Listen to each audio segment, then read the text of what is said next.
يا رمضان محلى ايامك، بارك هالمولى وادامك، الجنة تعطر انسامك، ومحلى صيامك محلى قيامك. يا رمضان محلى ايامك، بارك هالمولى.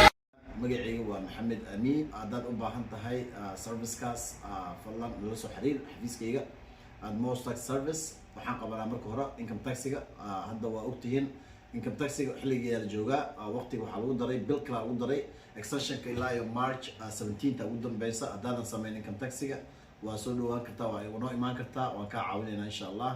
midda kale waxaan haddaa u baahan tahay notary public camal waan sameynaa, xafiiskayga waa lagu sameeyaa. waxaan kaloo sameynaa airline ticket aan gadnaa. haddaa u baahan tahay cheap airline ticket waa nala soo xiriiri kartaa. St. Missouri baan joognaa. السلام عليكم ورحمة الله وبركاته. أهلا وسهلا، رمضان كريم، كل عام وأنتم بخير، وكل سنة أنتم طيبين، الصحة والسلامة إن شاء الله. دمان ومدة مسلمين تأهو حلاي هاي رمضان كريم، قارهان ومدة صوماليات ميل والبا أي الدنيا دافه هذا عالم ككتشوغان. وحايد الله هاي رمضان الكريم سند ونكسن وفرحان له إن شاء الله. السنة كان سنة كيسة إله نقود جارسية، عمر دار عافماد عبادة السوبن إن شاء الله. كسر دواذا أصحابته كحرن كنال كيجا بيلا سايتين أوفيشيال. هدي عادكو عصبت هاي كنال كيجا أديك أنا سبسكرايب كسار جنب لا الكفورة لايك شير كومنتي قدير جن أنت هاي بقيل هنيجا إلاوين سو دواذا أصحابته ما أنت كنال كيجا وحمرتكو مرة بعد ولا الكي محمد أمين. haddii aad tahay qof jooga wadanka Mareykanka gaar ahaan gobolka Missouri ee magaalada St. Louis, Maxamed Amiin wuxuu idin hayaa fursad aad kaga faa'iideysan kartaan.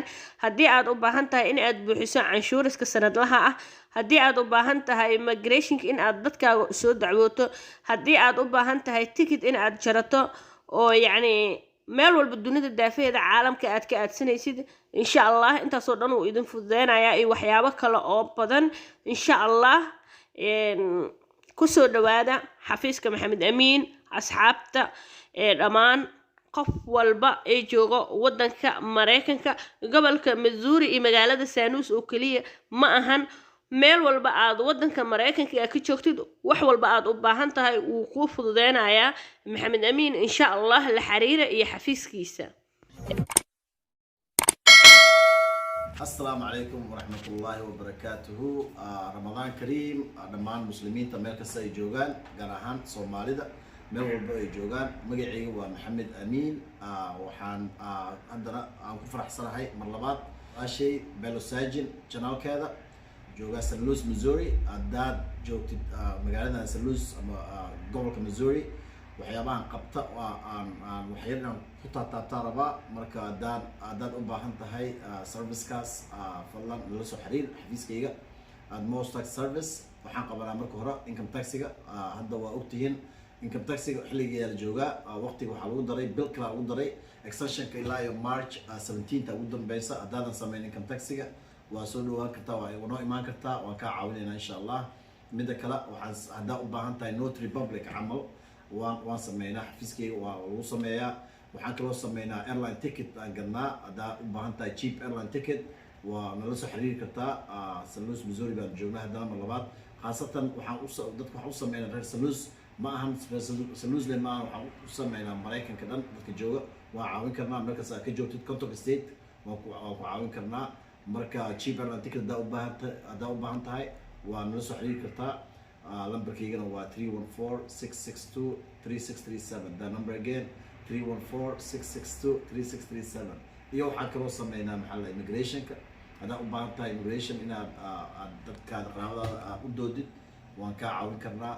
marka waxaan idin leenahay soo dhawaada gacmo furug soo dhawaada insha Allah. Bellosagin official channelkeeda inaad booqatiin, aad share garaysiin, aad like saartiin, aad subscribe inaad dhahdeen. haka iloobina walaashay Bellosagin official. mar labaad waa idin salaama Bellosagin official. asxaabteeda meel walba ee adduunka jooga daafaha dunidisa waa idin wada salaamaya. assalaamu calaykum waraxmatullahi wabarakaatu. dan waxaan idin leeyahay Ramadan Kariim insha Allah.